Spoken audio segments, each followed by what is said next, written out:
ଲିଖନୀରେ କାହାଣୀ। ଆଜିର ଗଳ୍ପ ବିଶ୍ୱକର୍ମା ପୂଜା। ହିନ୍ଦୁ ଧର୍ମରେ 12 ମାସରେ 13 ପର୍ବ ପାଳନ କରାଯାଏ।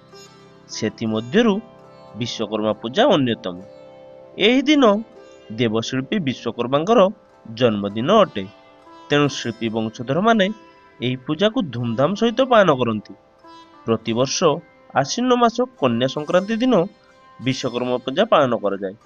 ହିନ୍ଦୁ ଧର୍ମ ଅନୁସାରେ ବିଶ୍ୱକର୍ମାଙ୍କୁ ଦେବତା ମାନଙ୍କର ଶିଳ୍ପୀ ବୋଲି କୁହାଯାଏ। ପୁରାଣ ଶାସ୍ତ୍ର ଅନୁସାରେ ଭଗବାନ ବିଶ୍ୱକର୍ମା ସତ୍ୟ ଯୁଗରେ ସ୍ୱର୍ଗଲୋକ, ତୃତୀୟ ଯୁଗରେ ଲଙ୍କା, ଦ୍ୱାପର ଯୁଗରେ ଇନ୍ଦ୍ରପ୍ରସ୍ଥ, ଦ୍ୱାରିକା, ହସ୍ତିନାପୁର ନିର୍ମାଣ କରିଥିଲେ ଏବଂ କଳି ଯୁଗରେ ପ୍ରଭୁ ଜଗନ୍ନାଥ, ବଳଭଦ୍ର ଓ ସୁଭଦ୍ରାଙ୍କ ମୂର୍ତ୍ତି ନିର୍ମାଣ ତାଙ୍କରି ହାତରେ ହୋଇଥିଲା। ବିଶ୍ୱକର୍ମା ପୂଜା ପୂର୍ବ ଦିନ ଦୋକାନ ଏବଂ ଘର ପୂଜା କରାଯାଉଥିବା ସ୍ଥାନକୁ ଭଲ ଭାବରେ ଧୋଇ ସଫା କରାଯାଏ। କଳକାରଖାନାରେ ବ୍ୟବହାର ହେଉଥିବା ସମସ୍ତ ଯନ୍ତ୍ରାଂଶକୁ ମଧ୍ୟ ଧୁଆଯାଏ। ପୂଜା ପାଇଁ ମୂର୍ତ୍ତି ବଜାରରୁ ଆଣି ତାକୁ ଭଲ ଭାବେ ସଜାଇ ଦିଆଯାଏ।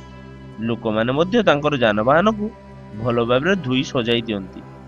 ମାଲିକମାନେ ନିଜ ଅଧୀନରେ କାମ କରୁଥିବା କର୍ମଚାରୀମାନଙ୍କୁ ନୂତନ ବସ୍ତୁ ପ୍ରଦାନ କରନ୍ତି।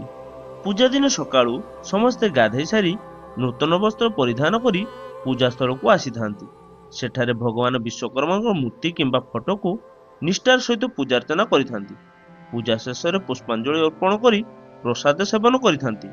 କେତେକ ସ୍ଥାନରେ ଲୋକମାନେ ବିଶ୍ୱକର୍ମାଙ୍କ ବାହନ ହାତୀକୁ ବି ପୂଜା କରିଥାନ୍ତି। ଓଡ଼ିଶାର ପାରାଦୀପ ସହରରେ ବିଶ୍ୱକର୍ମା ପୂଜା ପାଇଁ ପ୍ରସିଦ୍ଧ। ବିଭିନ୍ନ ପୂଜା ପର୍ବାଣୀ ପାଳନ କରିବା ଦ୍ୱାରା ଆମ ମନରେ ଧର୍ମୀୟ ଭାବନା ସୃଷ୍ଟି ହୋଇଥାଏ। ଏହା ଆମର ଐତିହ୍ୟ ଓ ପରମ୍ପରାକୁ ଜାଗ୍ରତ କରିଥାଏ। ଆମ ମନରେ କ୍ଳାନ୍ତି ଦୂର ହୋଇଥାଏ। ଦର୍ଶକ ବନ୍ଧୁ, କ୍ଷୁଦ୍ର ଗଳ୍ପ ସାହାଯ୍ୟରେ ଆପଣମାନଙ୍କୁ ଏଣ୍ଟରଟେନମେଣ୍ଟ କରିବା ଏହା ମୋର ଛୋଟିଆ ପ୍ରୟାସ। ଯଦି କୌଣସି ଉଚ୍ଚାରଣରେ ଭୁଲ ଥାଏ ତାହେଲେ ମୋତେ କ୍ଷମା କରିଦେବେ। ଲେଖନୀରେ କାହାଣୀ ଗଳ୍ପଟି ଆପଣମାନଙ୍କୁ ଭଲ ଲାଗିଥିଲେ ଭିଡ଼ିଓଟିକୁ ଲାଇକ୍ କରିଦିଅନ୍ତୁ, ସେୟାର କରିଦିଅନ୍ତୁ ଏବଂ ଗଳ୍ପଟି ଭଲ ଲାଗିଥିଲେ କିମ୍ବା ଖରାପ ଲାଗିଥିଲେ ଆପଣମାନେ କମେଣ୍ଟ ଦ୍ୱାରା ଆମକୁ ଜଣାନ୍ତୁ। ଆପଣମାନଙ୍କର କମେଣ୍ଟ ଆମ ପାଇଁ ବହୁତ ଗୁରୁତ୍ୱପୂର୍ଣ୍ଣ। ଦର୍ଶକ ବନ୍ଧୁ, ଏମିତି ଭଲ ଭଲ ଗଳ୍ପ ଶୁଣିବାକୁ ଚାହୁଁଥିଲେ ଚ୍ୟାନେଲଟିକୁ ସବସ୍କ୍ରାଇବ କରିଦିଅନ୍ତୁ ଏବଂ ପାଖରେ ଥିବା ବେଲ୍ ଆଇକନଟିକୁ ଦବାଇ ଦିଅନ୍ତୁ, ଯାହାଫଳରେ ଭିଡ଼ିଓର ପ୍ରଥମ ନୋଟିଫିକେସନ ଆପଣ ପାଇପାରିବେ। ଦର୍ଶକ ବନ୍ଧୁ, ପୁଣି ଆଉ ଥରେ ଦେଖା ହେବ ଲେଖନୀର କାହାଣୀରେ ଆଉ ଗୋଟେ ଅଧ୍ୟାୟରେ। ସେ ପର୍ଯ୍ୟନ୍ତ ରହୁଛି, ନମସ୍କାର।